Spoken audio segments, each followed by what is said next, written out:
Ассалаумағалейкум құрметтілер, сіздермен бірге ағартушылық бағыттағы жоба Білте подкаст арнасына қош келесіздер. Жобамыздың басты серіктесі Атлас туризм компаниясы.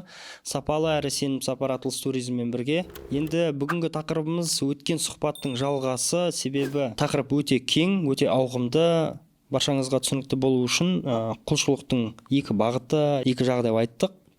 Енді ұстазымыз толықтай ашып берсе, ғылым докторы, ризық және табыс кітаптарының авторы Құрманғазы Тұрмаханова. Бана айтқан Алланы сүю, әділетті сүю және оның жаратқандарын. Сен жаңағы Исраил қауымынан бір әйел жаңа жезөкше болды ғой. Не істеді? Бір күні қарады, жаңа құдықтың түбінде шөлден өлердің алдында ит жатыр. Ана етігімен жаңағы не істеді? Орамалмен жаңағы байлап, арқан қылып суалып берді, ол итті аман қалды. Соның арқасында жәннаттық болып кетті. Міне көрдіңіз бе?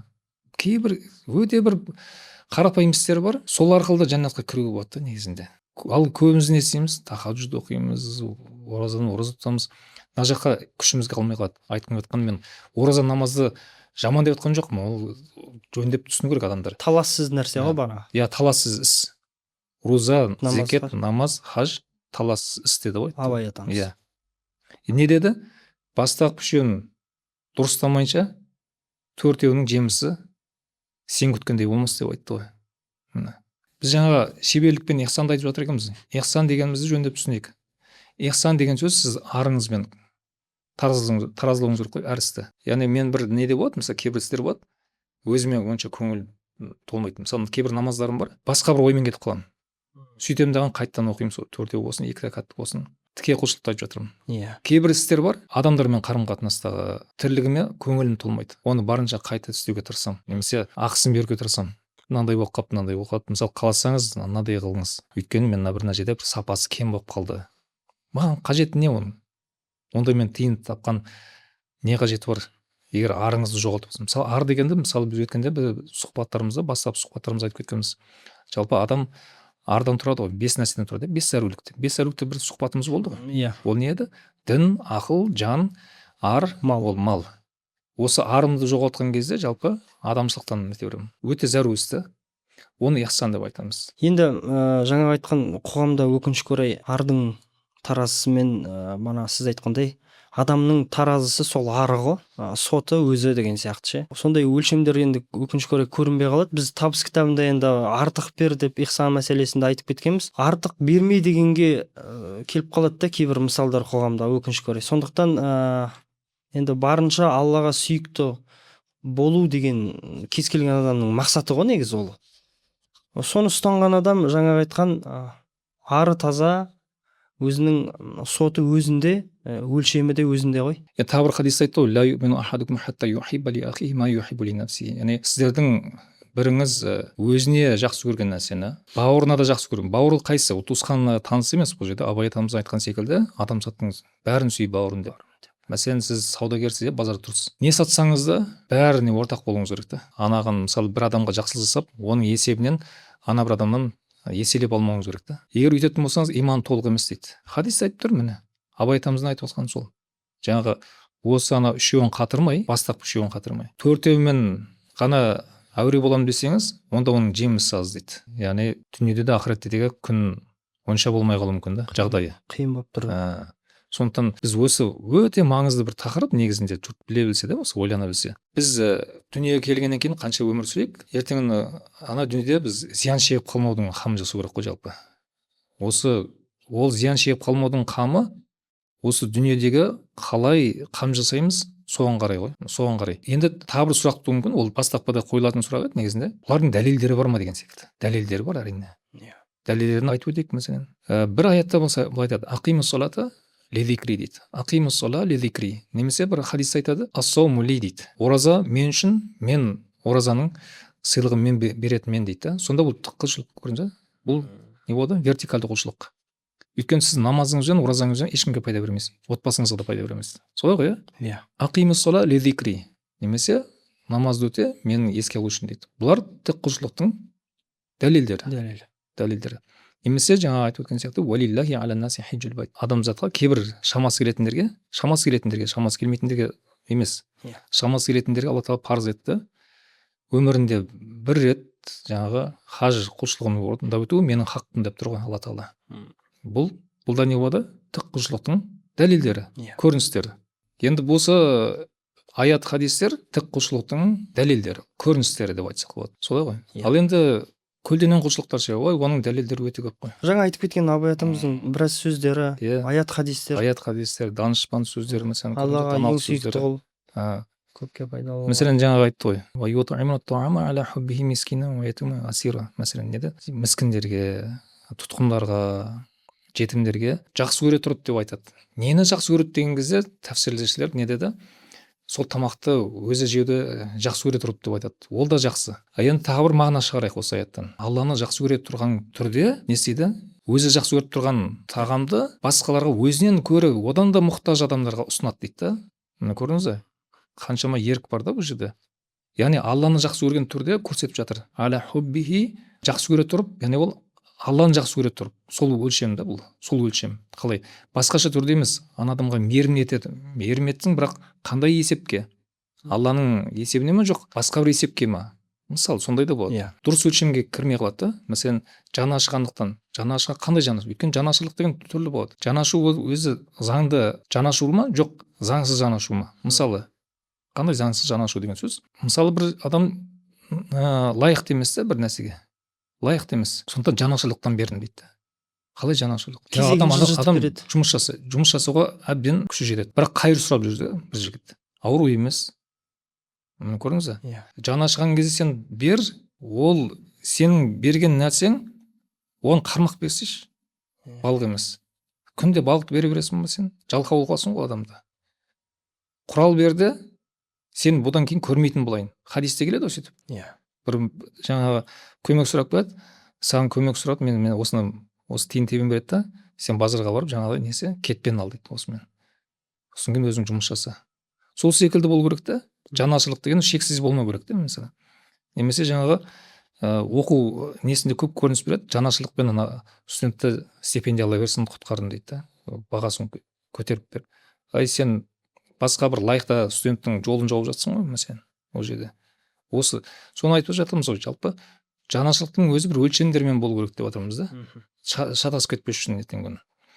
Жамандыққа жәрдем берген сияқты болып қалмайық ақырында.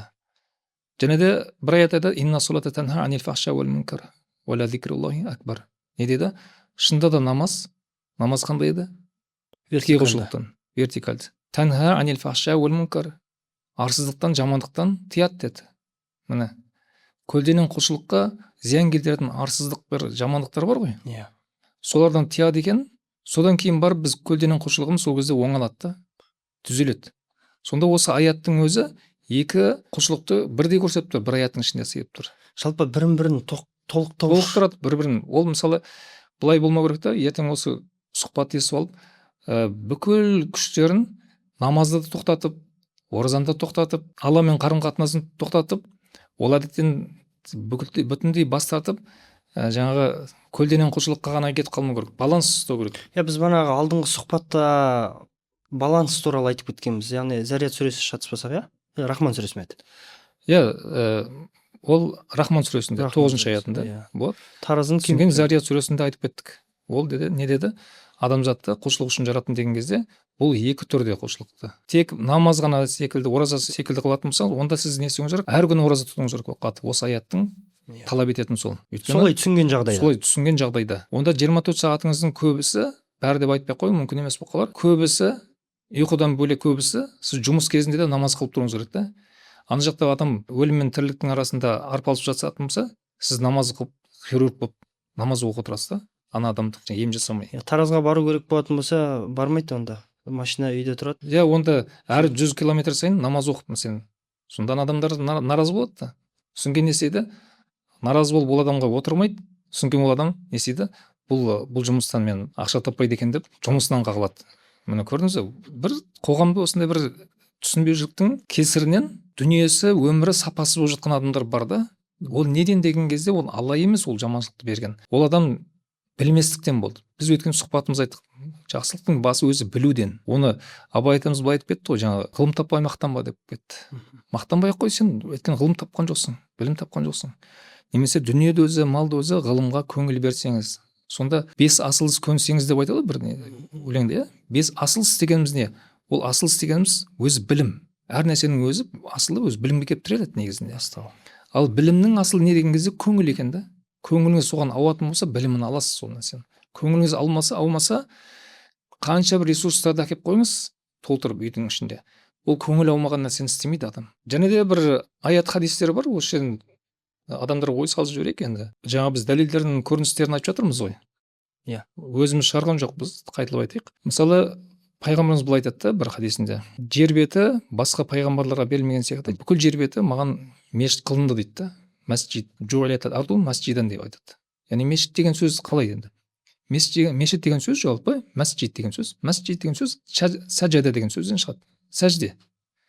Біз енді намазда сәждеге бармаймыз, маңдайымызды жерге тигізіп, солай ғой, бір кейіпке. Иә. Сіз әрине жерге бармасаңыз, онда сәжде болмайды енді, тек үзір егелер болмасаңыз, солай ғой. Сонда осы хадисті тереңірек түсінетін болсақ, өйткені әрбір хадистің өзінің терең мағынасы бар, саяз мағынасы бар да. Оны шариғатта енді фиқ пәнінде әр жерге намаз оқуға болады дейді. Мысалы, ол тек мешіт болу шарт емес. Жолда да оқисыз, мысалы, ол жақсы. Ол мағынасы бар, оны жоққа шығарып жатқан жоқпыз. Бірақ сәжде деген сөзді кішкене тереңірек түсінейік. Сәжде деген бойсыну. Бойсыну. Көрдіңіз бе? Сонда Құрандағы сәжде деген сөздің бәрін, біздің намаздағы сәжде екен десек, онда кейбір аяттар оған келмей қалады мағынасы. Оларды жоққа шығаруға тура келіп қалады. Хадистерді. Онда тереңірек ойлану керек болып қалады. Абай айтамыз жатқан сияқты талап еңбек терең ой дейді ғой. Тереңірек ойлау керек болып қалады. Саяз оймен онда болмай қалады. Аяттың мағынасы шықпай қалады. Мысалы бір аятта айтады Бақара сөзінде: "Ва из қулна дхулу хазил қарията факулу минха хайсу шитум рагадан ва дхулул баба суджадан." Көрдіңіз бе? Яғни қалай? Сендер сол ауылға кіретін болсаңыз, елді мекенге кіретін болсаңыздар, сол жердегі жемістен, көкөністен қанша керек жеңдер дейді да. Бұл бір сондай бір бұйрық келген. Вадхулул баба суджадан. Яғни ауылдың кіреберіс жері бар, қаланың кіреберіс жері, ауылдың кіреберіс жері бар. Осы жерден қала басылады, осы жерден ауыл басылады деген секілді. Сол ауылдың шекарасына кіре берген кезде, вадхулул баба суджадан. Есігіне, қақпасына кіре берген кезде сәжде етіп кіріңдер дейді да. Сонда ол қалай? Біз намаздағыдай сәждеге кірейік па, сонда ол қалай кіреді? Кіреберісте жақындап қалған кезде адам сәждеге кейпіне келеді, сөйтіп кіреді да. Ол Алла Тағала сөйтіп бұйыра ма адамды? Күлкілі нәрсе да. Иә. Мысалы қараңыз, сіз ауылға келдіңіз, жете берген кезде көлігіңізден түсесіз да, сәждемен кіресіз да. Ол деген мағына не болды? Егер банағыдай түсінген жағдайда. Егер сәжде деген сөзімізді біздің білетін намаздағы сәжде кейіп қой, енді бір кейіп. Солай түсінетін болсақ, бір хал. Жоқ, олай емес. Сәжде деген сөз оны тереңірек, үлкенірек мағынасы бар да. Бойсыну ғой сонда. Қалай бойсынасыз? Мәселен, сіз бір шетелге кірдіңіз, шетелге кіресіз. Иә? Мысалы, Түркияға бара жатсыз көлігіңізбен. Грузияны, Әзербайжан, қай жер, білмеймін, қай жерде басып. Ресей бар. Солардың заңына бойсынған түрде кіресіз. Қазақстанда ондай заң жоқ деп кірмейсіз ғой Грузияға мәселен. Демек жаңа айтқан мағына. Бойсынып кіресіз. Немесе бір қала бересіз, ол қаланың жақсы бір ғұрпына сүйенген түрде, адамдарын құрметтеген түрде. Мысалы, мен қазақпын, неге қазақша сөйлемейді деп кірмейсіз Грузияға келіп. Солай ғой? Иә. Бауырым, Грузияның өз мемлекеттік тілі бар. Қазақстанның өз тілі мемлекеттік тілі бар. Келіп, мысалы, бір шетелдік келіп, неге пәленше сөйлемейді деп айтпайды ол жерде. Солай ғой? Ол жерде қазақ мемлекеттік тілі, қазақ мемлекеттік тәртібі бар. Жол жүру тәртібі бар өзінің. Қызмет көрсету барлығы қазақ. Көрсету несі бар. Солай ғой? Олар талап етпейсіз.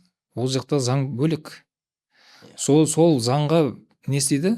Көнген түрде, бойсынған түрде, салықтарын төлеген түрде кіру керек. Адамдармен қарым-қатынас жасап, сіздің көлденең пайдаңыз, көлденең құлшылығыңыз іске асу үшін. Алла осы аятта көрсетіп жатырмыз. Пайғамбарымыз бүкіл жер беті маған мешіт қылынды деп айтатын болса, оның кең мағынасы бар да. Қалай? Яғни біз мешітке не үшін барамыз? Тек құлшылықты жүзеге асыру үшін. Ал пайғамбарымыз өзінің үлкен шешендік тілімен түсіндіріп жатыр ол бізге. Иә. Бұл мешіт қана емес дейді құлшылық жері. Бүкіл жер сенің құлшылық ететін жерің. Демек қандай? Көлденең құлшылық ететін. Бақара сүресінде өткенде біз өкілдік деген әңгімеге келген кезде айтқанбыз. Алла тағала айтты ғой періштелерге, мен жер бетінде өкілді жаратамын деді өзіме.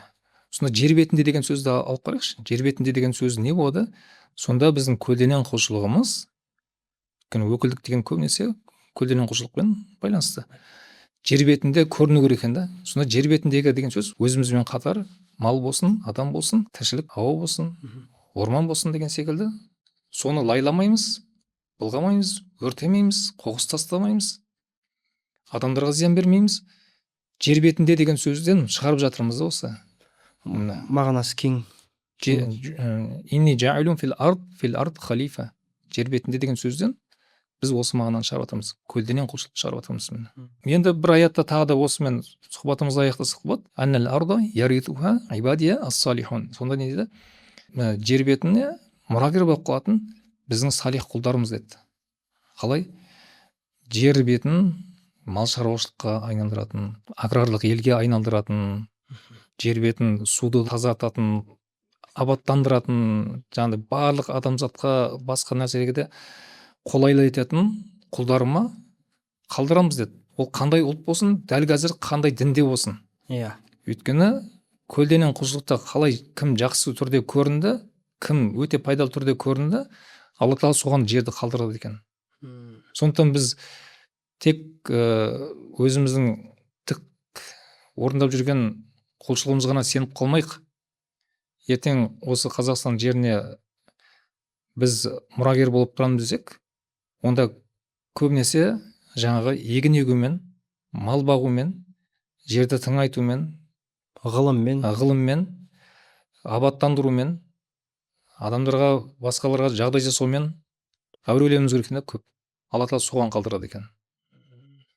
Енді былай түйіндесек те дұрыс болып қалатын сияқты. Вертикальды және горизонтальды құлшылықты бірдей, таразыда бірдей ұстау керек. Ол таразы адамның ары, соты да адамның өзі. Сондықтан көптің қамын ойлау әлбетте бірінші кезектегі мәселе, оны Алла да ойлап қойған. Жалпы бұл әңгіме енді өрбей беруге болады, уақыттың тығыздығына байланысты сіздерге кішкене болса да ой болсын деген мақсатпен жобамыздың бүгінгі түсірілімін аяқтаймыз. Құлшылықтарыңыз көп болсын және бірдей ұстаңыздар, вертикальдіні және горизонтальдіні.